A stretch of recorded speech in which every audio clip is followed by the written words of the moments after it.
Hello hello hello. मैं हूँ numerical bot, ये है असिस्टेंट बॉट। मैंने किया है खुद को अपग्रेड। आप देख रहे हैं फ्री क्लासेस। चलो आओ आज का न्यूमेरिकल देखते हैं।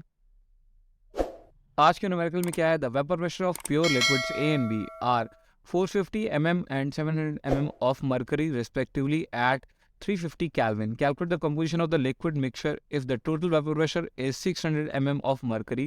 Also find the composition the vapor phase. Okay तो यहाँ पर वर्ड एक बहुत बार हाईलाइट हुआ है, वो वर्ड है कि वेपर प्रेशर। तो सबसे पहले हम लोग आज समझ लेते हैं व्हाट इज वेपर प्रेशर, बहुत ही सरल भाषा में। तो देखो मैंने क्या करा, मैंने एक बीकर लिया, उसमें पानी भरा, उसको हीट करना शुरू करा। इसमें से वेपर्स बनेंगी और वेपर्स आर स्कीपिंग, वेपर्स बाहर निकल के भाग रही हैं। इससे क्या होगा? वॉल्यूम डिक्रीज करेगा और कोई भी वेपर्स जो है वो लौट के आगे प्रेशर नहीं बना रही है लिक्विड के ऊपर। तो हम कहेंगे no vapour pressure, no vapour pressure form, no vapour pressure form because कोई भी वेपर्स लौट के नहीं आ रही, सब स्केप कर जा रही हैं। अब क्या करूं मैं? अगर मैं इसको मिटा दूं, अब मैं क्या करूं, इसको अगर हटा दूं और यहाँ पर एक नया बीकर लगाऊं। कैसे? देखो मैंने नया बीकर लिया यहाँ पर, और इस बीकर के ऊपर मैंने क्या करा? कैप लगा दिया। इस बीकर के ऊपर मैंने क्या करा? कैप लगा दिया, वॉच ग्लास रख दिया। अब वॉच ग्लास रखने के बाद मैं क्या कर रहा हूँ? फिर से हीट कर रहा हूँ, तो वेपर बनेंगी और वेपर ऊपर जाएंगी। देखो ऊपर गई, वेपर ऊपर गई, उसके बाद क्या करेंगी? वेपर्स नीचे लौट कर आएंगी और नीचे लौट कर आएंगी तो क्या बनाएंगी? प्रेशर बनाएंगी। तो मैं क्या बोलूंगा कि in a close container vapours can not be escape. तो क्या हो जाएगा? वेपर प्रेशर फॉर्म होगा लिक्विड के सरफेस के ऊपर। जो भी प्रेशर फॉर्म होगा उसको क्या बोलूंगा मैं? वेपर प्रेशर बोलूंगा। जो भी क्लोज कंटेनर में लिक्विड सरफेस के ऊपर प्रेशर बनता है उसको क्या बोलता हूँ? वेपर प्रेशर बोलता हूँ। आई होप बात समझ में आ गई होगी आपको बहुत आराम से। चलो आगे चलते हैं, अगली बात करते हैं। तो मैंने देखा यहाँ पे लिखा हुआ है प्योर, प्योर लिक्विड ए, उसका वेपर प्रेशर कितना है? 450 है। ऐसे प्योर लिक्विड बी, उसका वेपर प्रेशर कितना है? 700 है। तो इसको मैंने इमेजिन करा, तो मैंने यहाँ पे ग्राउंड बॉटम फ्लास्क ली, उसमें वॉश ग्लास लगाया और उसको नीचे से हीट करना शुरू करा। तो उसमें वेपर्स बनी। उस वेपर ने कितना प्रेशर एक्सर्ट करा? हाँ 450। ऐसे मैंने एक और राउंड बॉटम फ्लास्क ली, उसमें लिक्विड बी को भरा, उसमें हीट अप करा। उसमें कितना प्रेशर बनेगा वेपर के द्वारा? हाँ उसमें 700 बना। अब दोनों अपनी प्योर फॉर्म में, ये नॉट का मतलब क्या है जो ऊपर लगा हुआ है, दोनों का प्रेशर अपनी प्योर फॉर्म में कितना है? हाँ इसका 450 और इसका 700 है। जब दोनों डब्बे में अकेले हैं, पूरा सरफेस एरिया ए के पास है, यहाँ पर ए ही ए प्रेजेंट है और यहाँ पर क्या प्रेजेंट है? सिर्फ बी ही बी प्रेजेंट है। तो दोनों अपना मैक्सिमम प्रेशर एक्सर्ट कर रहे हैं। ओके, अब मैंने क्या सोचा, अब अगर मैं इनको हटाकर यहाँ पर दोनों को मिला दूं, मिला दूंगा, प्लस कर दिया, और एक इनमें से सल्यूट और एक इनमें से सॉल्वेंट हो गया। इसके बाद मैंने क्या करा? इन दोनों को मिलाकर एक बनाया नया डब्बा। उस राउंड वाटर फ्लास्क में क्या हो गया? इसमें सोल्यूशन बन गया। अब सोल्यूशन को जब मैं हीट अप करना शुरू करूंगा तो क्या हो जाएगा? यहाँ वेपर्स बनेंगी और ये वेपर्स किसकी होंगी? क्या ए की है, क्या बी की है? नहीं, इसमें से कुछ मॉलिक्यूल सरफेस पे ए के होंगे और कुछ मॉलिक्यूल सरफेस पे बी के होंगे। तो दोनों अपना प्योर वेपर प्रेशर जनरेट नहीं कर पाएंगे। अब दोनों का क्या लगेगा? Partial vapour pressure. और किसका कितना पार्शियल वेपर प्रेशर होगा? ये डिपेंड करेगा किसके कितने मोल फ्रैक्शन है। यही तो राउट्स का लॉ है। तो जितने जिसके ज़्यादा मोल फ्रैक्शन होगा उतना ज़्यादा उसके पास सरफेस होगा, उतना ज़्यादा उसका पार्शियल वेपर प्रेशर होगा।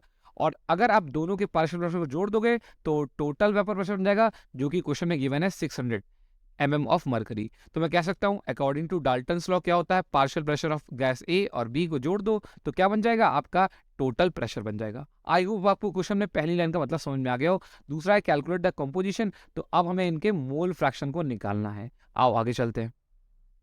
क्या गिवन था? जो आपका प्योर वेपर प्रेशर है, प्योर वेपर प्रेशर है ए का, वो कितना है? 450, बी का 700 है। दोनों को सम अप करेंगे तो दोनों के पार्शियल प्रेशर आएंगे और पार्शियल प्रेशर का सम अप कितना है? 600 है। ओके, तो मैं क्या कह रहा हूँ, प्योर की जगह यहाँ पर पार्शियल रखेंगे तो टोटल प्रेशर किसके बराबर है? पार्शियल प्रेशर ए प्लस पार्शियल प्रेशर बी के बराबर है। अब राउट्स ने क्या कहा कि मेरा जो केस है, जब वोलेटाइल सोल्यूट हो, वोलेटाइल सॉल्वेंट हो, तो क्या होता है कि partial pressure of A is equal to pure vapour pressure of A into its mole fraction. ऐसे पार्शियल प्रेशर ऑफ बी क्या हो जाएगा? Pure vapour pressure its and into its mole fraction. इसी को यहाँ पर वैल्यूज को पुट कर देंगे, यहाँ पर इन वैल्यूज को क्या करेंगे? पुट कर देंगे। तो यहाँ पे क्या हो जाएगा? Total vapour pressure is equal to partial sorry pure vapour pressure of A into its mole fraction plus pure vapour pressure of B into its mole fraction. अब आओ वैल्यूज पुट करते हैं। तो यहाँ पे टोटल की वैल्यू रख दी, यहाँ पर ये दे रखा है, इसका प्रेशर यहाँ लिख दिया, यहाँ प्रेशर लिख दिया। दोनों का मोल फ्रैक्शन तो निकालना है, पता नहीं मेरे को। यहाँ से क्या कट गया? हाँ प्रेशर की 200 यूनिट कट गई। अब क्या आ गया? 600 equals to 450 mole fraction of A plus 700 mole fraction of b आ गया। ये इसको इक्वेशन 1 मान लेते हैं। आओ आगे चलते हैं। तो देखो क्या होता है, total sum of all mole fraction equals to 1 होता है। तो यहाँ से निकाल सकते हैं जीटा बी की वैल्यू, यानी मोल फ्रैक्शन ऑफ बी कितना हो जाएगा? 1 माइनस मोल फ्रैक्शन ऑफ ए हो जाएगा। इसको इक्वेशन 2 मान लेते हैं और इसकी वैल्यू इक्वेशन 1 में पुट करते हैं। तो इक्वेशन 1 थी क्या, 600 equals to 450 mole fraction of A plus 700 mole fraction of B.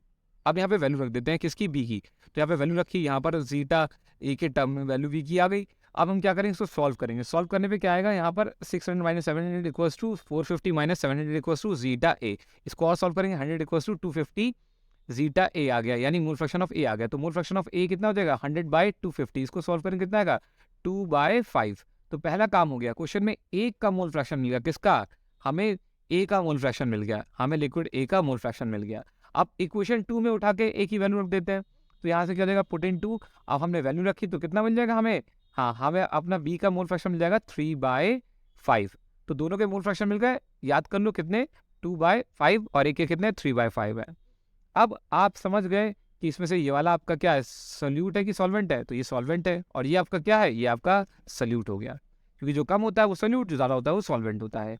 अब हमें इस क्वेश्चन में एक और चीज़ कह दिया, also find the composition in vapour phase. इसके लिए मैं फिर से क्वेश्चन को थोड़ा अलग ढंग से सोचना पड़ेगा। तो दोनों का कंपोजिशन निकालना, वेपर फेज में क्या हो जाएगा, partial pressure of component in solution is equals to mole fraction in vapour phase into total pressure होता है। अब यहाँ देखो, मैंने बोला पार्शियल प्रेशर ए का कितना है, पी ए है। तो मोल फ्रैक्शन कितना माना है मैंने, वाई ए माना हुआ है, कहाँ, वेपर फेज में ए का। और टोटल प्रेशर कितना है वो तो पता ही, पीटी है। ऐसे बी के लिए क्या हो जाएगा, पीवी मतलब उसका पार्शियल इक्वल्स टू उसका मोल फ्रैक्शन जो कहाँ प्रेजेंट है, वेपर में, इनटू टोटल प्रेशर हो जाएगा।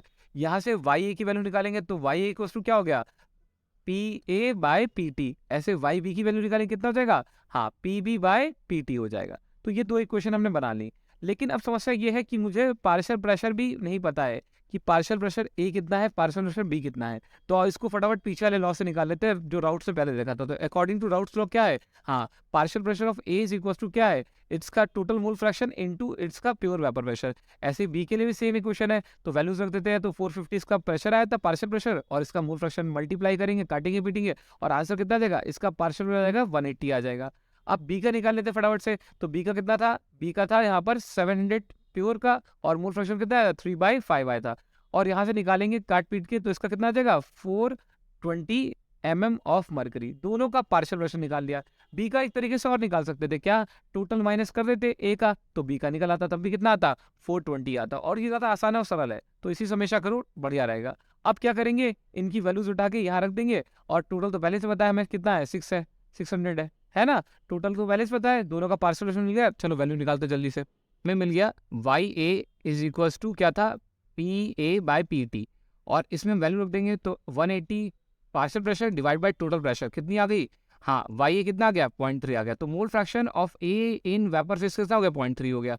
अब आओ जैसे बी का निकाल लें, तो चाहे इस फॉर्मूले से निकाल लें और चाहे डायरेक्ट निकाल लें, क्या Y A plus Y B equals to 1 होगा। तो वाई बी कितना हो जाएगा, 1 माइनस वाई ए, और दैट इज इक्वल्स टू 0.7 आ गया। तो दोनों का हमने मोल फ्रैक्शन कहाँ निकाल लिया, हमने वेपर फेज में निकाल लिया। और दोनों का हमने क्या निकाला था, दोनों का हमने निकाल लिया था मोल फ्रैक्शन कहाँ, टोटल मोल फ्रैक्शन में निकाला था। वो कितना था, ए का कितना था, 2/5 था, और बी का कितना था, हाँ जी कितना था, 3/5 था। तो हमने वेपर फेज में निकाल लिया, एज वेल एज टोटल वाला भी निकाल लिया। तो क्वेश्चन हुआ कंप्लीट। जाते जाते आपके लिए क्वेश्चन, यहाँ पर एक राउंड वाटर फ्लास्क में प्योर वाटर है, दूसरे में सॉल्ट वाटर है। दोनों को मैं हीट कर रहा हूँ, दोनों में वेपर्स बनेंगी। आपको बताना है which have greater boiling point and Y. किस में बॉइलिंग पॉइंट ज़्यादा होगा और क्यों होगा, कमेंट करके बताओ जल्दी से मुझे। और बने रहो चैनल के साथ, देखते रहो ऐसी वीडियो। Tata bye bye.